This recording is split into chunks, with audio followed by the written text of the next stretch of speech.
Board members, we have a lot to be proud of this evening as we present to you this item for action. Our team has been hard at work over the past year, really assessing our needs, our critical needs from a facility standpoint. Our academics team has been hard at work, really thinking about the opportunities that we provide for students today and what that should look like in the future. And as Rob gets ready to present our final list of critical needs and the final proposed bond language, I'm here to tell you and our community, number one, these needs are critical needs, that by investing in our schools that we will be able to make sure that we take care of our 4.6 million square feet of facilities that we operate, and we'll be able to do that in a proactive way. Did I get that right, Rob? 4.6? 4.8. See, I kept it a little short so you could chime in just to emphasize. I don't want to correct you, but yes. No, you can always correct me. 4.8 million square feet. We know that we have overcrowding issues that are on the horizon that if we don't address today, it'll be too late, and our options will not be good if we let that get away from us.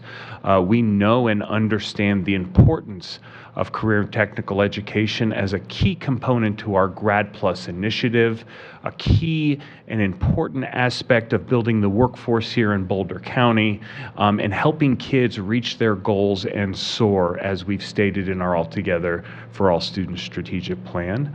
And then things like, and Rob, I'm not stealing your thunder, but I might be a little bit, the idea of making all of our playgrounds ADA accessible, so our students with disabilities can play side by side with their peers. Ridding our schools of asbestos, right? I mean, as Rob goes through what's in this list, what we've added, what we've included, board members, I think that you'll see the hard work that we've put in and the promise for our kids and our community if we move forward with this bond measure. So with that, I'll turn it over to our incredible Assistant Superintendent of Operations, Rob Price. Dr. Anderson, thank you. Good evening, President Gephardt, members of the board. I do stand here with great pride tonight. So tonight before you is our final critical needs plan. The plan right now describes $350 million in capital improvements identified by staff over the last year and reviewed by our Capital Improvement Plan Review Committee. So this plan will serve as the guiding document for a bond program should the board approve the ballot question that is on tonight's agenda. So just to start, before we dive right in, to provide a little bit of context. So why do we continue to turn to our taxpayers for help? And really the question comes down to is the state doesn't provide enough funding to educate our students and to maintain our facilities. So we continue, and we've been on about an 8-year cycle of asking our taxpayers to pitch in for bond measures, et cetera. So just want to highlight that. It's not only Boulder Valley School District, it is every school district in the state of Colorado that is faced with these same decisions. Where students learn matters. We have a responsibility to provide students and staff with learning environments that are safe, functional, and comfortable, and to maintain the taxpayer funded facilities that create those environments. So at this time, we've identified $350 million in critical facility needs that need to be addressed in the next 4 years. This work falls into 4 main categories. The first being maintaining our aging buildings. Second, building additional capacity for enrollment growth in Erie. Expanding our career and technical education options to better prepare our graduates for post-secondary success. And improving ADA access on our playgrounds. So the first major category that we'll be investing in is maintaining our aging buildings. So as a reminder, we own 61 facilities that total over 4.8 million square feet. These buildings range from 1-year-old, that's Halcyon, to 140 years old, and that's Whittier Elementary School, with more than half being over 40 years old. Most of our buildings still have decades of life in them. That's because of the investments we continue to make in our buildings, but our systems and our equipment, like roofs and boilers, wear out, need to be replaced. As a reminder, in 2021, we worked with a third-party vendor, which was Gordian, to visit and assess 4.8 million square feet of facility space and over 800 acres on our sites. So the team evaluated major architectural, mechanical, electrical, and site infrastructure system components, estimating their in-kind replacement values. The assessment identified over $670 million of needs over a 10-year period. So more than half of the critical needs plan would be directed to major maintenance such as roofing, pavement, updating life safety systems that are needed within the 2 years to keep our facilities safe, operational, code-compliant. Since different building systems wear out at different rates, right, we have some components that need to be replaced at different times. So when we go in, when we think about the 2014 bond, we replaced portions of the roofs on certain schools, and we didn't replace others because the others were not at their end of their life cycle. And I think that's an important note. Mechanical systems, when we say we go in and we upgrade our mechanical systems, we don't upgrade every single component. We upgrade those components that need to be replaced at the time the bond was passed and the assessment was completed, if that makes sense. So included in this critical needs package is highlighted here are priorities 1 and 2. Those are items that need to be done in the first 2 years and cannot be deferred without impacts at some point or additional risks that we're going to impact the learning environment. I think that's key. That is what keeps me up at night, is what happened at Monarch High School last year. At one point, we had to vacate the school because the boiler went out and we had a glycol leak, if everyone remembers that. As a parent, at 2 points. You're right. And both times were glycol leaks, and both times that was aging equipment because of an aging boiler. That's what we're trying to avoid. So delaying this critical work will allow conditions to deteriorate while costs escalate. As equipment and systems age, the risk of major failures would significantly disrupt a school day. That also increases. So addressing these needs now will reduce costly emergency repairs in the future and will avoid disruptive impacts to the learning environment. Again, here's just some examples. We've seen these before. We've got building envelope issues. There's a lot of our buildings with masonry need to be tuck pointed, resealed, recocked.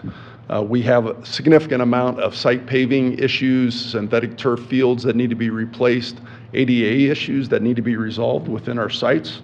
And then the last 2 pictures of significant mechanical equipment that needs to be replaced, electrical equipment, life safety systems, et cetera. You'll see that throughout the critical needs list. Another priority and included in the critical needs plan is the replacement of New Vista High School. So the building right now has aged to the point where the cost to repair and renovate is significant enough. It really makes more fiscal sense to replace the building rather than continue to invest in it. So a building assessment was conducted in 2019, showed that the cost to repair and renovate the building to address all the identified deficiencies was more than 75% of the cost of a new building. In January of 21, the board supported the recommendation of the New Vista Working Group to build a new building on the same site. The design of that has begun, and if approved, if the bond is approved, we would begin construction in 2023. And I know board member Sweeney Moran, you asked me for a completion date. I'm not going to provide that tonight. It's going to be dependent on us getting a contractor on board, seeing what the market is. But we are committed to starting that project in 23 and then reporting soon thereafter after we have people on board. I do think it's important to talk about the advantages of a new building. A new building we construct to last at least 70 years. Maintenance costs are significantly reduced with the new building. Increased in energy efficiency compared to the existing building would be significantly increased. And then I think the most important thing is think about the learning environment and what they're learning in today. The learning environment will suit the needs of the students today, not what that was in 1950 or 52. So real quick, we're going to let you hear, we're going to show a video and let you hear from Alex Robertson, who's a New Vista teacher now. Alex also attended New Vista when he was a student. And then Eric Ironside, who is a community member in the New Vista Working Group. You know what they say about a square peg in a round hole? We're trying to create a pretty incredible non-traditional educational program in a pretty traditional building. Lots of separate classrooms, long, dark hallways, a building that was built in the 1950s when education looked very different from what it does here at New Vista. And the heating system is 70 years old and requires constant tinkering. The single pane windows are not helping. Leaks in the roof are problematic. Frequently during a rainstorm, we'll see buckets just posted all over the building collecting water.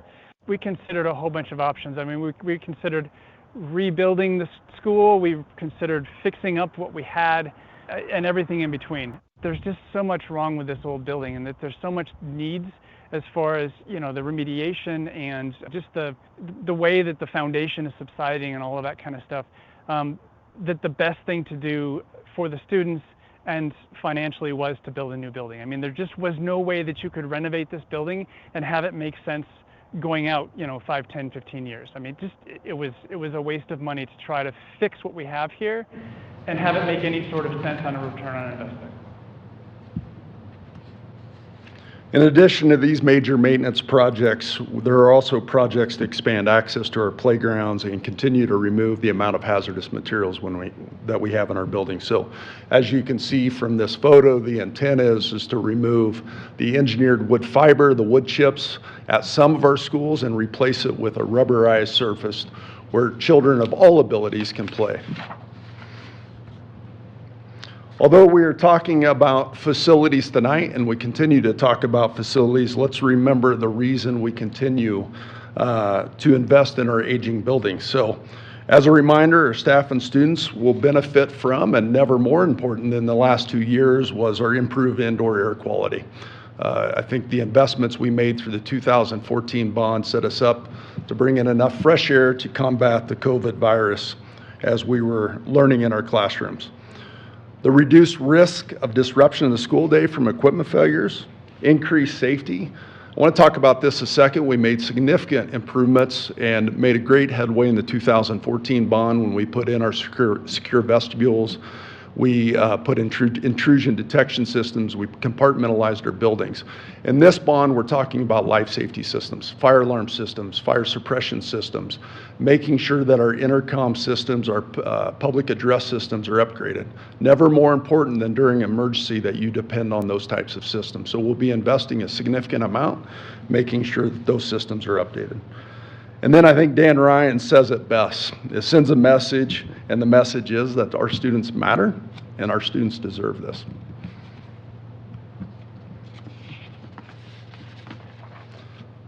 The second major category where we'll be investing our money is in our enrollment. So new school, as you know, is needed within the next 4 to 5 years to address enrollment growth in Erie. Right now, we are at capacity at PK5 at the Meadowlark School, and we're projected to be at 50% over capacity, so at 150% within the next 5 years. So we also, and that's just from Meadowlark's attendance area, and then we've got a 1,400 home single-family development that's coming in, known as Parkdale. It's between Arapahoe and Baseline. Homes will go up for sale in October. That will generate enough students for the need for a new school. So right now we are going to hear from Principal Caldwell, who is the Meadowlark School principal, regarding the growth in Meadowlark's attendance area. Oh, we continue to just have extensive growth. Literally every week we get new families because of the new homes, and it's one of the more affordable areas in Boulder County and beautiful homes. So it's very enticing for people to come here.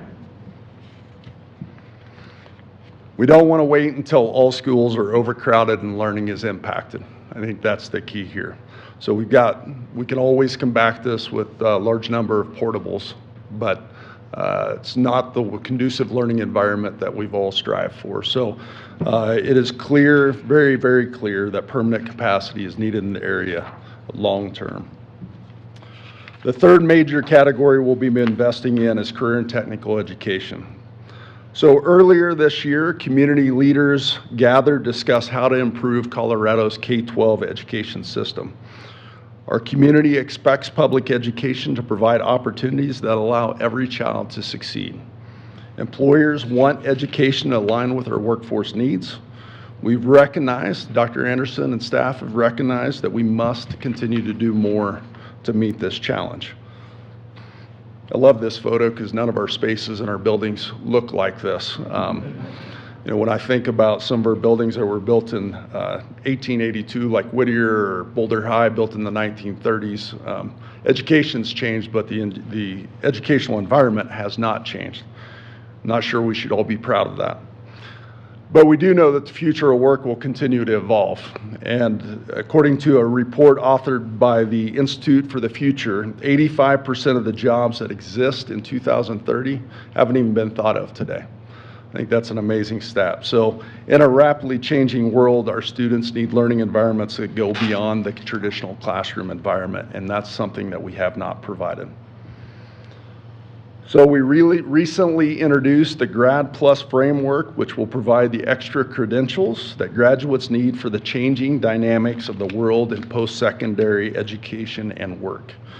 Grad Plus will provide that connection between traditional academics and career and technical education, helping students make the most of high school and gain direct connections to careers that will serve them well throughout their lives. Currently, we are not meeting the needs of our students, the community, and the workforce because of inadequate CTE opportunities.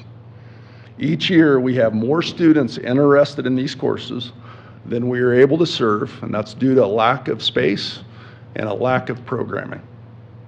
So to expand these opportunities so more students can experience CTE, the Critical Needs Plan includes renovations at K-8s, middle schools, and high schools, as well as the Boulder Technical Education Center, to create learning environments that let students get hands-on experience in state-of-the-art spaces by creating industry-mimicking spaces for careers that are high demand and high growth.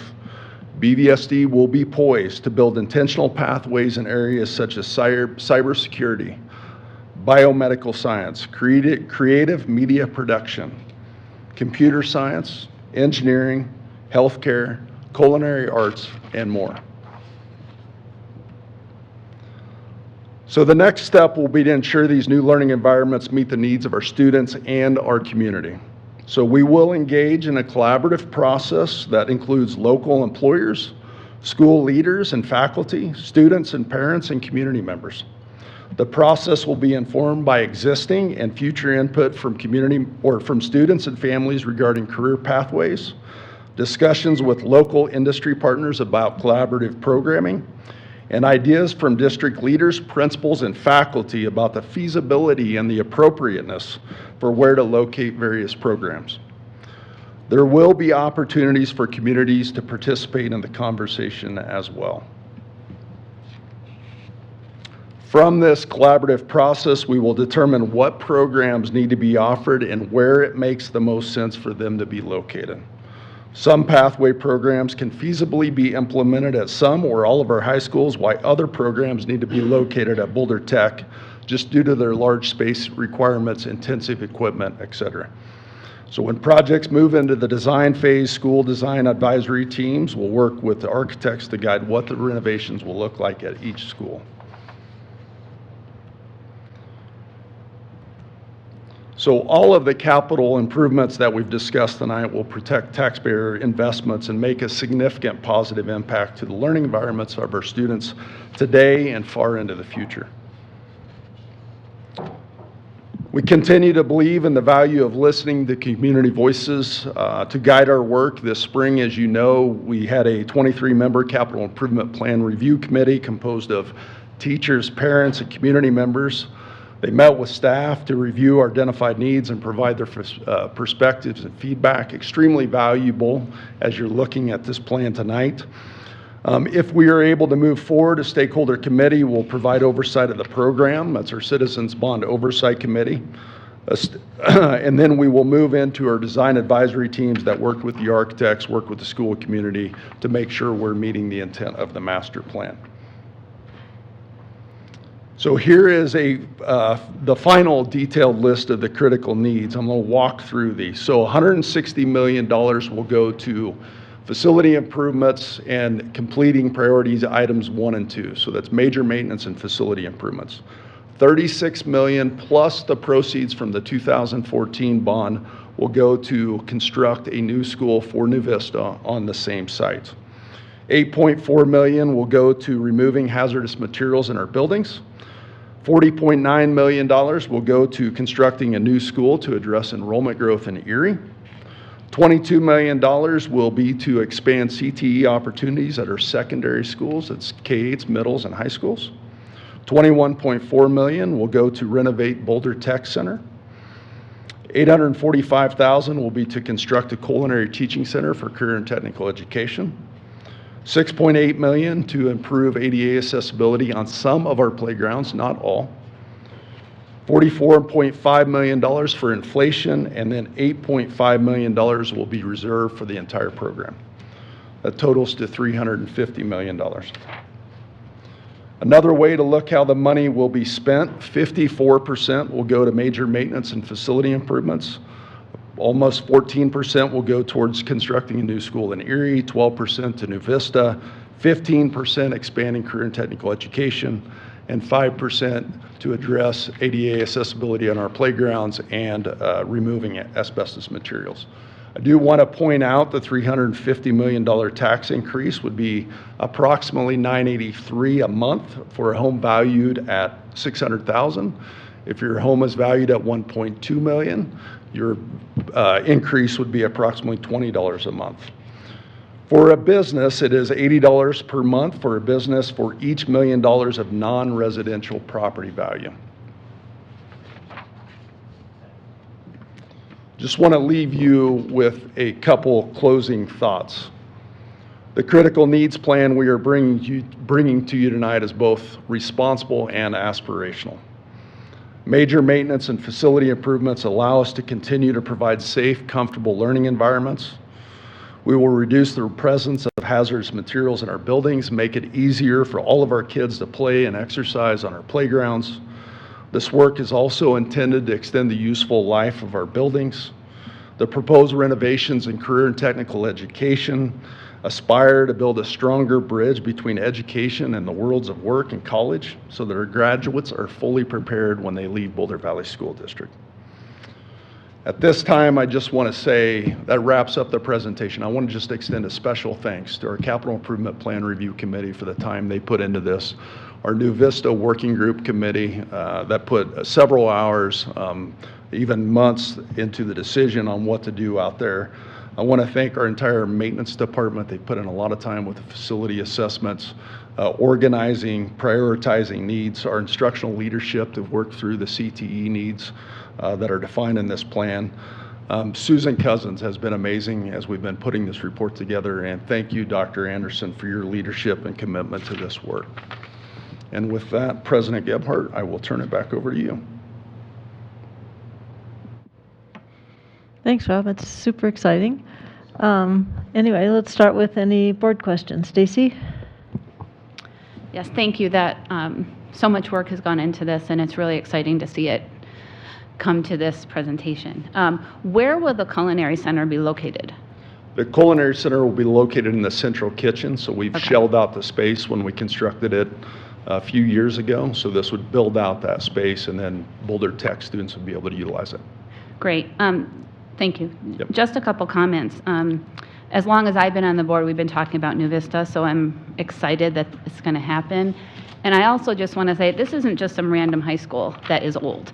This is a program that I've had many families over the years tell me that if not for New Vista, their child would not have graduated from high school. Like, this is a really important program that we offer, so I'm really excited to see this happen.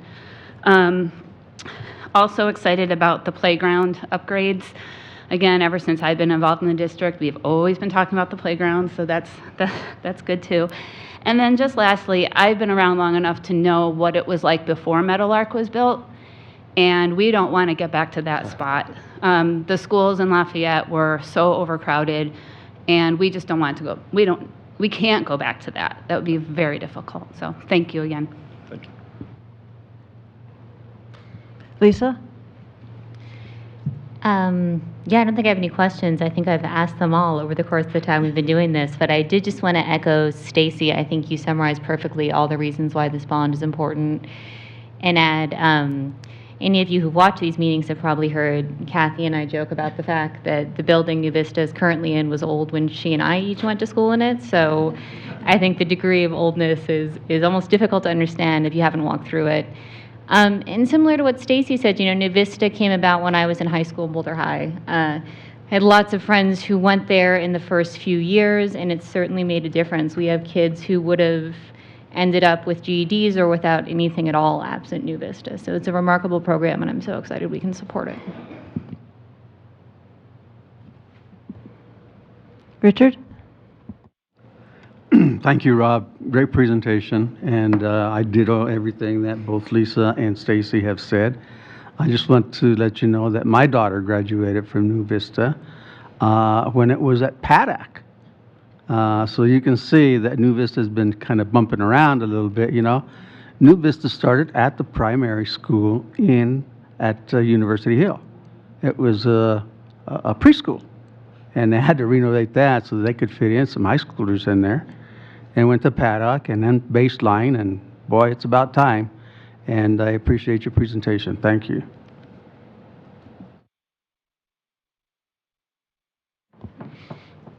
Kitty? Yes, thanks, Rob. I echo what has been said. I'm excited about this bond and what we're going to be able to do for our kids. We've mentioned a couple of times at meetings that Colorado does not provide funding for building. Do other states provide funding for building? Do most of them, some of them, do you know?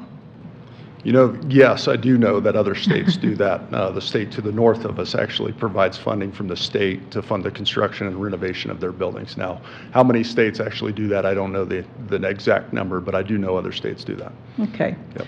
And my next question is, how much New Vista money do we have left over from the 2014 bond? It's approximately $10 million. Okay. So total construction of around $46 million for New Vista. Thank you. Yep.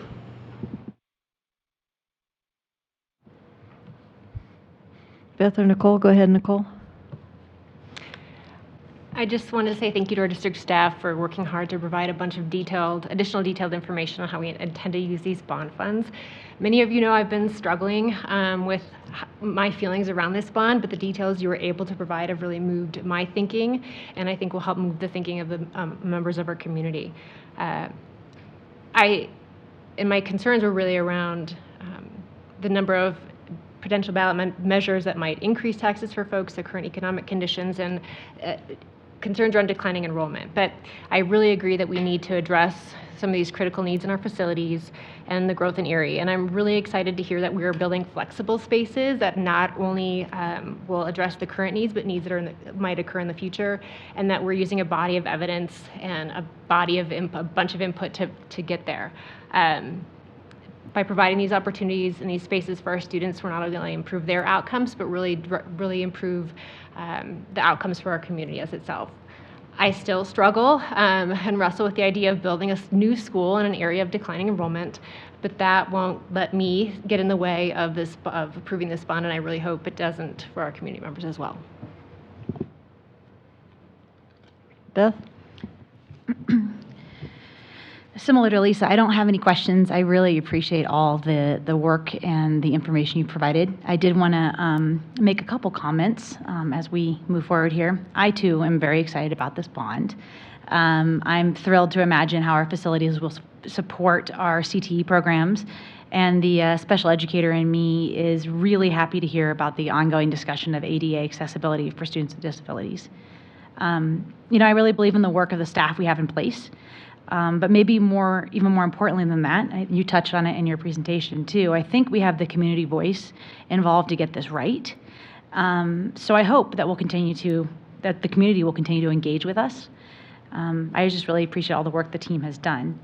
And for me, the kind of the philosophical part of me is excited about the bond because I think a good public education, like the one we enjoy here in BVSD, is something that shouldn't be taken for granted. And part of not taking that for granted is engaging in an act of stewardship, caretaking, and taking care of our facilities is certainly that. Planning and supporting our students of today and of the future. So I'm really excited about this bond, and I just want to thank everyone again for all their hard work. I just have a few extra comments. Thank you from everybody for all the hard work. I know we've all had to wrestle with our own questions and concerns as we've brought this forward. It's been on a kind of a short timeline, and so thank you to Rob and your staff and Dr. Anderson for bringing this forward quickly, because as you've said, I think the timing is right. What I've heard you talk about, Rob, a couple times is that, can you just talk about why the timing makes sense when we look at other neighboring districts, and how you think that puts us at least at a slight advantage if we are able to pass this in our ability to go forward? I think that's extremely important to note. Right now, I know maybe 2, possibly 3 other school districts that will be going. We have one up north, Windsor School District. Douglas County is considering a bond measure. And then Denver Public Schools, my understanding, is on the fence about going for a bond measure. I think it's extremely important. Some years you'll see a half dozen, a dozen school districts going at the same time, and we compete with the same general contractors that complete our work, same subcontractors that build our schools. So when looking at the competition, now is the time to go, when we're not competing against several other school districts that are coming out of the gate at the same time. Douglas County is far enough away, we won't see a lot of competition, but it's really from the Denver metro area north all the way up to Fort Collins where we see that competition. So the costs aren't going to get any cheaper. I mean, we're dealing with inflation right now. What we're not dealing with is the competition from other districts if we go in November. And that will help drive our costs down. And then as other districts start going, we'll have to compete with them. But now is the right time to go, just from a cost standpoint of not competing with general contractors and subcontractors for other school district work. I think that the board and those people who are listening understand that one of our biggest challenges in Colorado is paying an adequate wage. And so some questions I anticipate that we'll get is, well, can we use this money to help? Why aren't we going for teacher salary increases, and why are we doing this now? Can you or Dr. Anderson or someone kind of explain the different pots of money and why we have to do this way? And we recognize that the teacher salaries and staff wages are not where we'd like them to be, but this is the road we have to go for this. I just think as we have to answer those questions to our public, I think it's really important for them to understand the different paths. Rob? Absolutely, and I'll ask Bill Sutter to mosey on up to the mic in case we want a true expert opinion on the finances in the state of Colorado. Board members, we're really proud about the wages that we pay our employees. We continue to pay well above market value with our teachers. We have the highest average teacher salary in the entire state of Colorado, and we use general funds to be able to do that. Now, theoretically, you could take money out of operational costs and try to do some of these things, but it's not feasible. We'd have no employees. We'd have no one to work in the facilities we were building because we wouldn't be able to pay them appropriately. And so as we think about this bond measure, this is the expectation of the legislature on how do we keep up and maintain our facilities, especially districts that are big. And we're a big district. We're 30,000 students, 4.8 million square feet, 59 facilities, 61 facilities. Rob and I have a thing going. I say he goes, I go low, he goes high.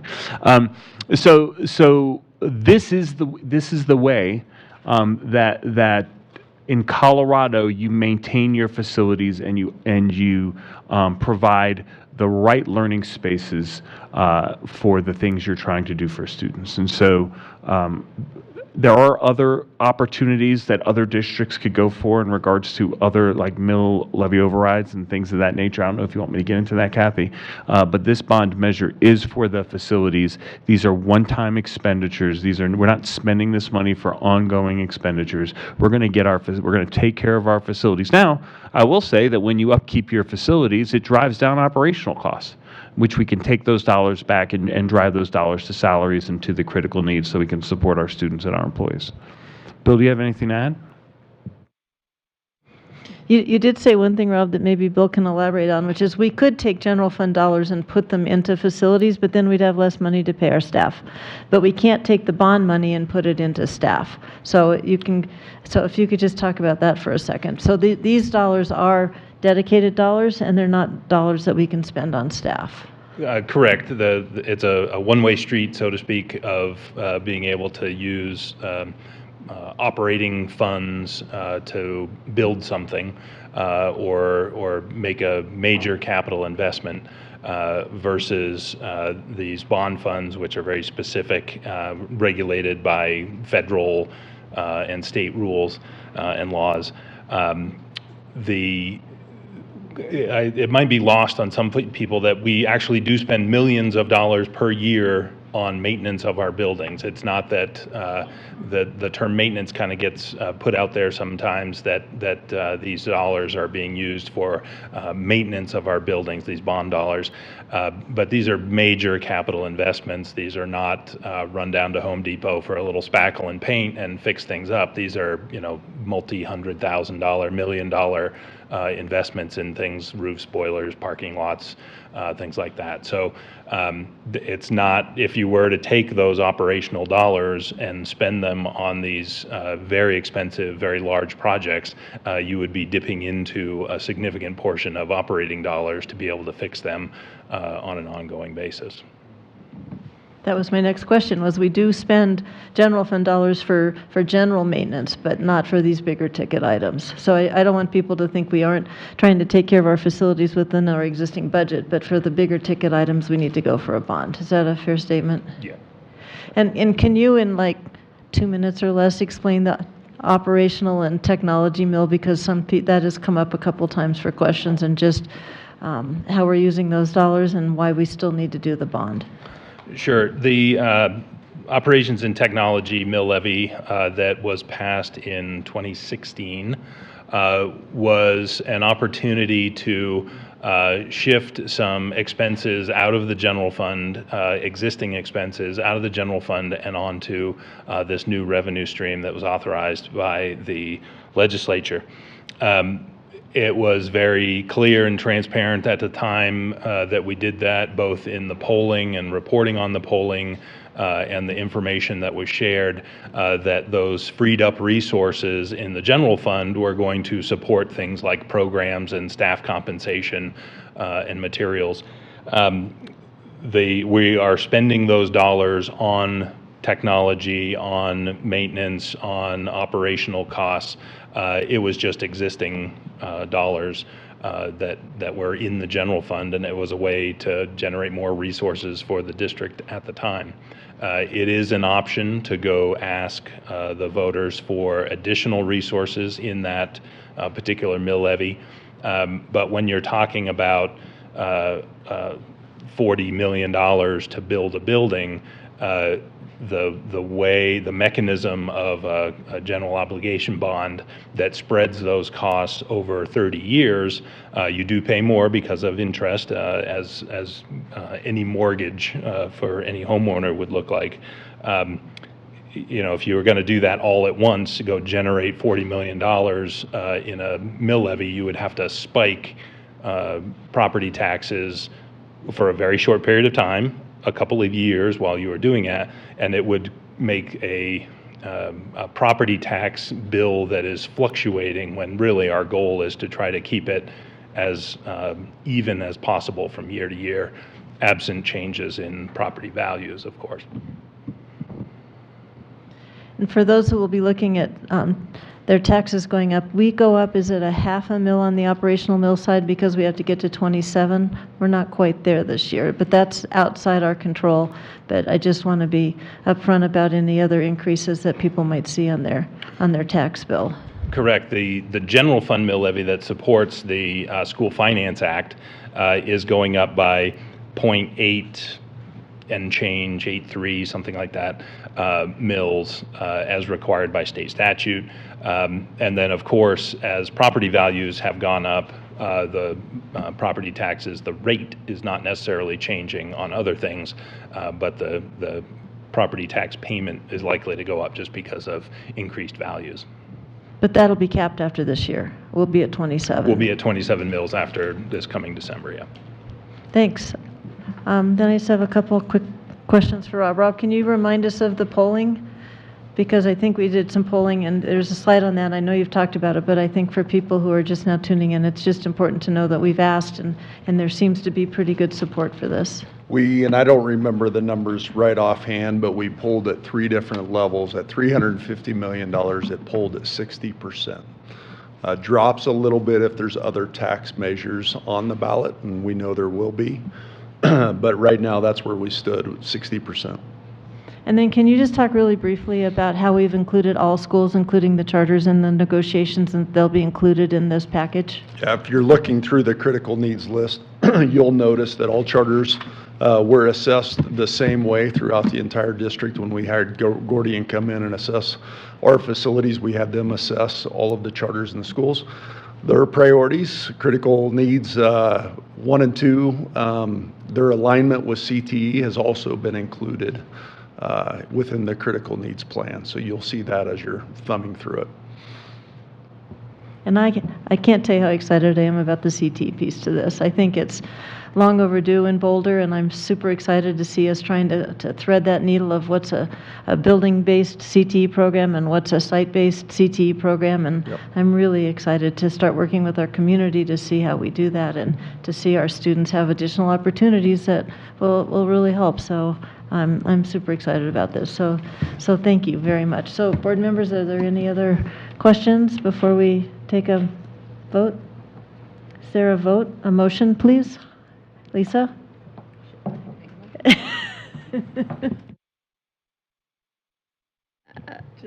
I move that we go forward. I really didn't plan this one out. That we vote for this. We move on. We go forward with the bond. How's that, Kathleen? Is that all right? I've got it in here. They didn't give it to me. Just raise my. Yes, we're on item 7.2. So the recommended action is the board is asked to approve the 2022 Facilities Critical Needs Plan. So I can and then the next item will include the bond ballot language. Okay. So I move that we approve the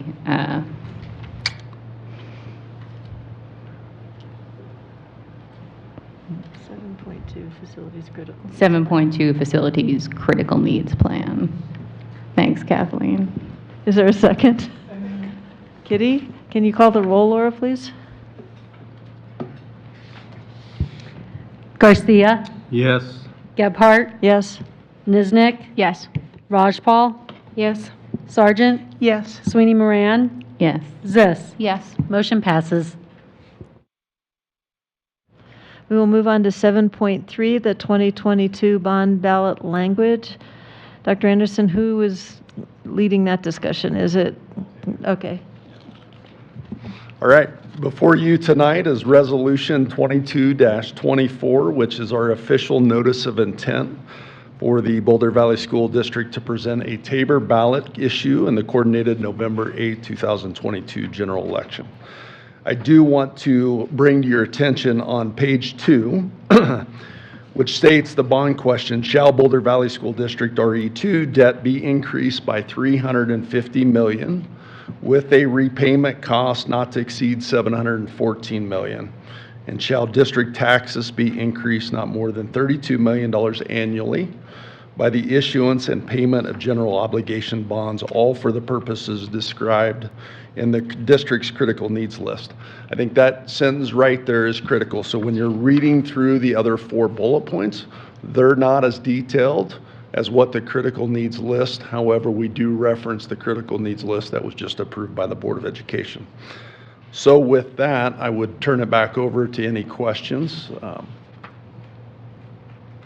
I always love the Tabor language. So if anybody's wondering, you have to start with shall taxes be increased or shall, as this says, debt be increased. So we don't really have any discretion in how we frame that. So that's, for anybody who's wondering, that's why we frame it that way. So is there any question on the bond question and the ballot language? All right. Do we have a motion? Richard?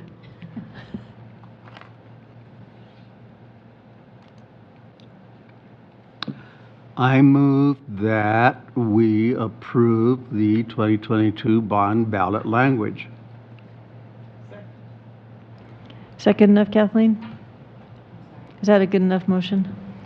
Yes, it's not an executive session topic announcement, so that does work. Yes. I just didn't know if we needed to mention the resolution, but I think we're clear on what we're doing. Yes. All right. Laura, can you call the roll, please? Garcia, Yes. Gebhardt, Yes. Niznik, Yes. Rajpal, Yes. Sargent, Yes. Sweeney Moran, Yes. Zis. Yes. Motion passes. All right, we get to roll our sleeves up and see if we can get this thing passed. It's super exciting, and thank you. Oh, Rob, go ahead. I just want to take this moment to thank our board and commend you all on the work that you've done with our staff. I think that as we've worked over the past year, you've done a great job of asking the right questions, really keeping those that you serve in mind as we think about how we responsibly move forward with this bond measure. I'm very proud of the work that our team has done. Rob Price has done just incredible work. I wouldn't have anybody in the world leading this rather than Rob and his team, Susan, all the folks that Rob that thanked earlier have just done an incredible job. But I also want to thank this board because I think this is a responsibility that you've taken incredibly seriously. And I think that what is in this bond language represents not only what our school district needs, but it gives us the opportunity to create facilities that are going to change the lives of the kids that we're tasked to serve. And so just very excited, but just wanted to publicly thank and commend the board for your work on this.